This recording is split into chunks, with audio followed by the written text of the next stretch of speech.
Assalamualaikum. Two uh, two angle or two a 36 steel plates each with thickness T is equal to 20 millimeter are bolted together with 9 to 20 millimeter diameter bolts forming a lap connection. Bolt spacing are as follows. We have A 75, C 125, B 400, and D 40. Okay? Now, we also have here allowable stress on gross area of the plate equal to 0.6 AY. Tensile stress on net area of the plate is equal to 0.5 AVU, and shear stress of the bolt is equal to 120 megapascal, and this is actually the allowable shear stress. We also have here bearing stress of the plate 1.2 FU, and determine the permissible tensile load P under the following conditions using NSCP 2001. So what are we gonna use here is NSCP 2001. Take note of this. Okay, we have here based on the shear capacity of the bolts, number 1, and number 2, based on the bearing capacity of bolts in kilonewton, and number 3, based on the block shear strength in kilonewton, and number 4, determine the joint efficiency and percentage. Now, but before anything else, we have to label all the given in the problem. As you can see here, we have here A, which is all 75 millimeters, 75, and this is 75, 75. Our C is equal to 125, 125, and we also have here D is equal to 40, 40. Now, this is a total of 40 times 2 plus 75 times 2 is equal to 230. Now, this is 75 times 2 plus 125 times 2. This is equal to 400. Now, let's proceed to number 1. Number 1 here, we are asked about the shear capacity of volts and kilonewton. But take note that in getting the P or any axial load or load here, this one here, we always ask about that. But yung yan po is nadi-divide yan into given lahat ng given ng bolt natin sa isang plate. Kung dito sa problem natin, meron tayong siyam na plate, siyam na bolt, so divided by 9 yan. So, yung nakasanayan natin na allowable is equal to P over A. P over A, yung area ng ating bolts. Now, di ba meron tayong given dito na 120. That is our allowable 120 MPa is equal to our P, which is P over 9 divided by the area of the bolt 20. Our bolt is 20 squared. This now is equal to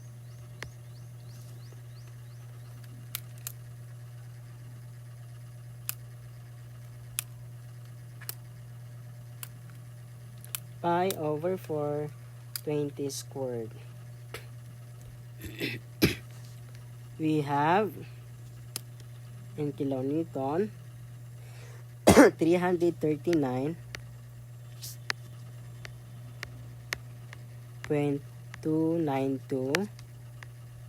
kilonewton. Okay, proceed to number 2.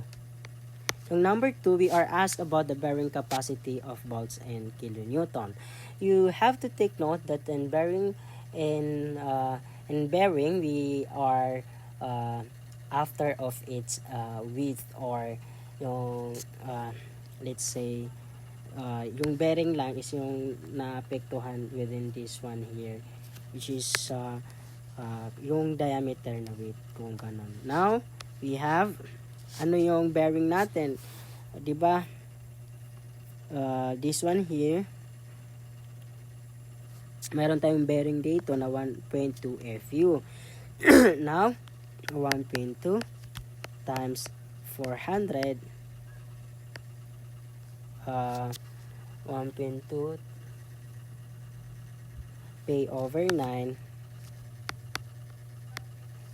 then 20 times 20.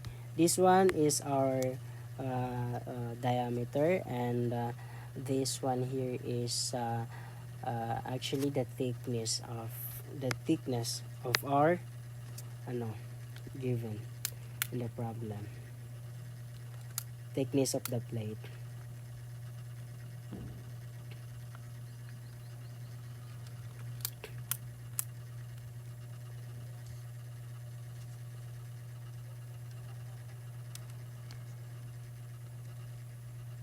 Now we have P is equal to 1,728 kilonewton. Okay, take note that when we are asked about bearing, yung nagiging denominator lang natin, syempre, this is the thickness times the bolt. Yan lang po. And pangatlo, we are asked about the block shear strength and kilonewton. Sa block shear, since we are asked about the thickness of the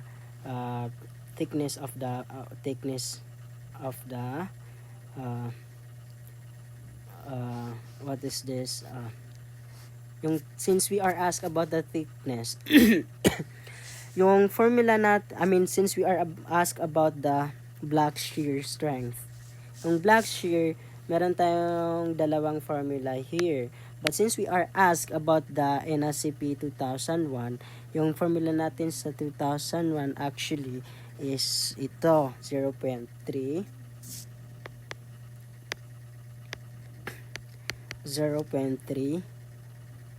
FU ENV, this is the shear, plus 0.5 FU ANT. Yan, yung formula natin. But, if you are asked about the 2010-2015, we will be using this formula here. Itong sa given natin. Now, let's solve the block shear.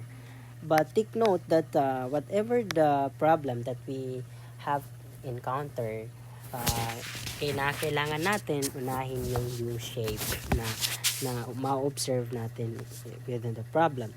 But for example here, yung itong sa problem natin, meron tayong let's say ito, gawa tayo ng U-shape, and we'll be getting yung naapektuhan lang within the U-shape na ito. Okay? This is somewhere here. Now, let's begin with the longitudinal one.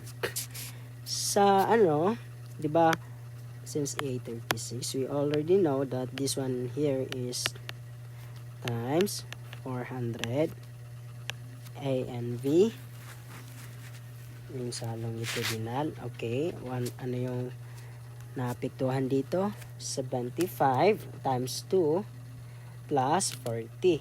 So this is actually, ito lang yung i-consider natin dito, dito, somewhere here.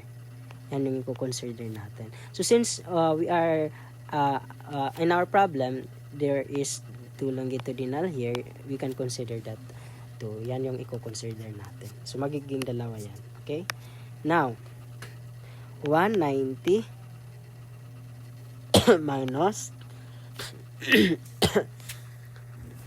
190 minus how many the bolts we have to consider here. So this is 1 to 2.5. Okay, 2.5. Now, since we are asked about the block shear, di ba kapag block shear, nag-a-add tayo ng 3.2. So, in this case, we need to consider the in adding 3.2. So, we have 23.2. Okay? Yan. Then, multiply natin yan to the thickness of the plate, which is 20. Then, we need to multiply this one to 2 because we have here 2 longitudinal. Diba ito? 2 longitudinal. Okay, so that's why we have to multiply it to 2. Okay, next.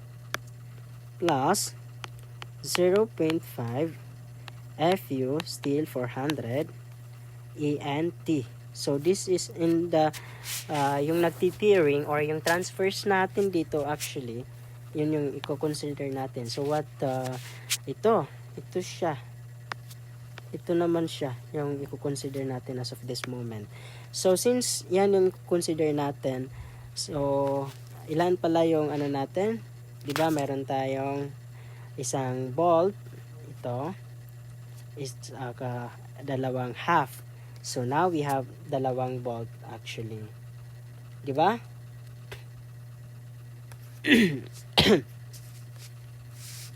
Now, meron tayong this time na ilan yung width niya? 125 times 2. Dalawa. So, 250 minus 46.4. So, need to multiply this to ano yon? Yung thickness ng ating plate. But this time, we have only one transverse, diba? Yung nagtitiring lang. So this time, we have 0.3 times 400 times 190 minus 2.5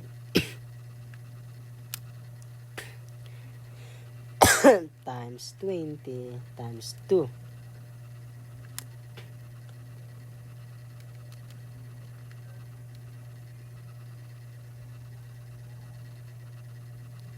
Plus 0.5 400 times 250 minus 46.4 times 20.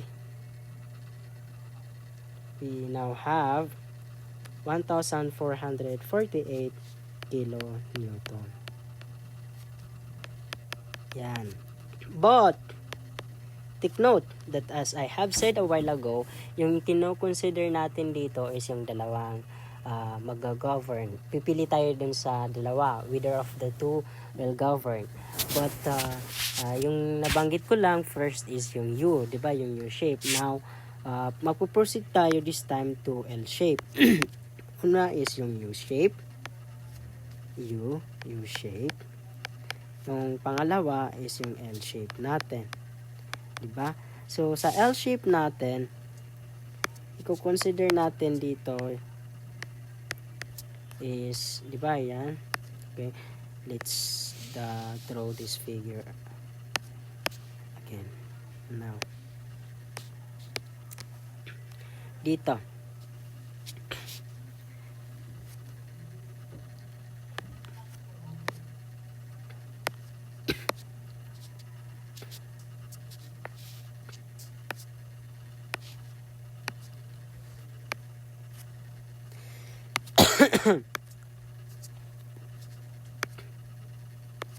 Okay, let's see for example. Dito. Yan.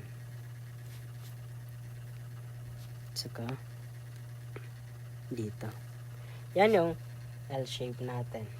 Or depende kung saan natin yan saan natin yan kukunin. But now, since ang mag-change lang dito actually is sa transverse magiging 1 to 2.5 yung ano natin 2.5 yung bolts natin na involved. Likewise sa ang mag-change lang dito sa longitudinal natin is dito sa longitudinal natin as is pa rin 1 to 2.5 pa rin, di ba? And yung as is pa rin na 190. 75, 150, 190 pa rin. Dito, 125, 125 plus 75. Plus 75. So, meron tayong 325 na ang total width natin sa transverse. So, yun lang yung mag-change dun pala. So, okay.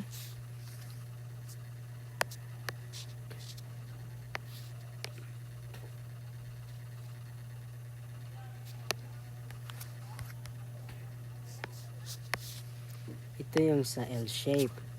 L shape natin. Okay. So, di ba is na yun? But ito lang yung maalis natin dito. Yan.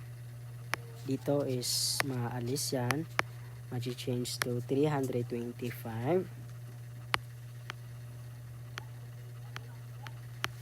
And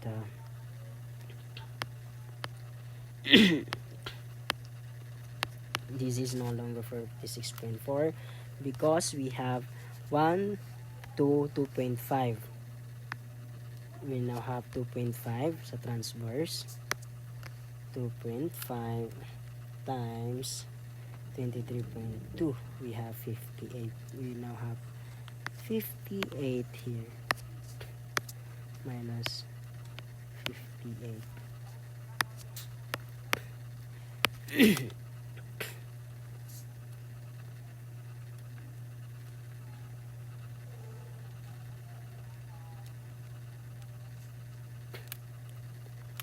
Now we have 0.3 times 400 times 190 minus 58 times 20 plus 0.5 times 400,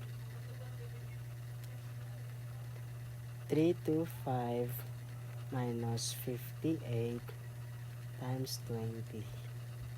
Okay, this time meron tayong 1,384.8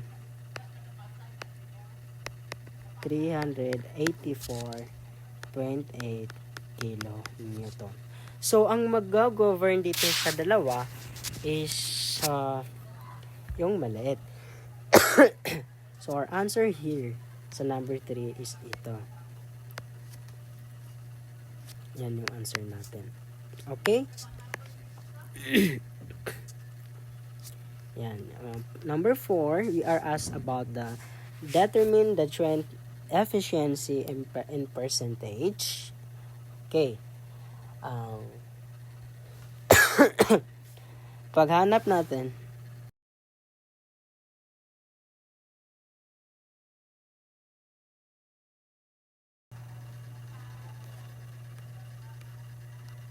okay, yung number 4 lang natin is madali lang to. Kasi yung magiging formula natin sa trend efficiency is yung safe load natin divided by the yield strength. Okay? Yield strength. Whereas yung, di ba yung formula natin sa yield strength is 0.6 Fy Fu times the thickness. Di ba? Yan. So now, i-multiply natin yan to the percentage which is 100%. Now, ano yung safe load natin? Di ba yung safe load natin is yung pinakamaliit sa lahat na nakuha natin, which is always yan mag-govern actually is yung sa shear stress. Kasi yan yung usually na maliit talagang nakuha natin, which is 339.292 339.292 over 0.6. Fy natin is 248 400 times 20 times 100%.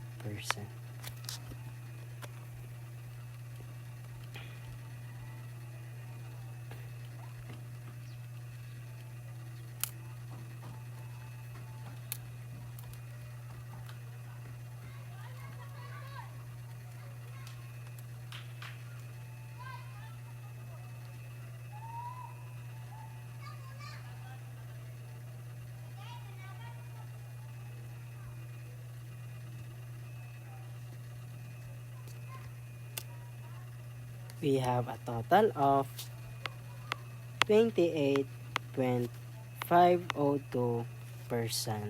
Yan yung answer natin sa wind efficiency and percentage. So, nakuha na natin lahat ng kailangan natin kunin. Ito yung number 1. Ano yung answer natin sa ito?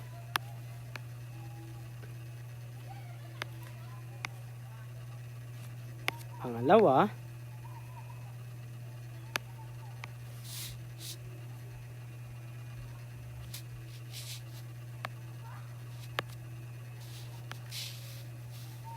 saka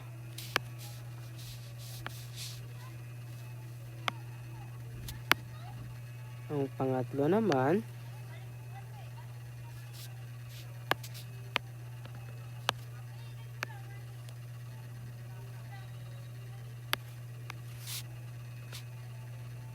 yung pinaka dapat natin tandaan dito sa 3 is baka malito tayo dyan. Yung sa longitudinal at saka yung sa transverse natin. Yan lang. And you have to take note o unahin natin kunin is yung yun natin. And actually kahit saan sa dalawa actually pwede natin unahin. And pang-apat, ito.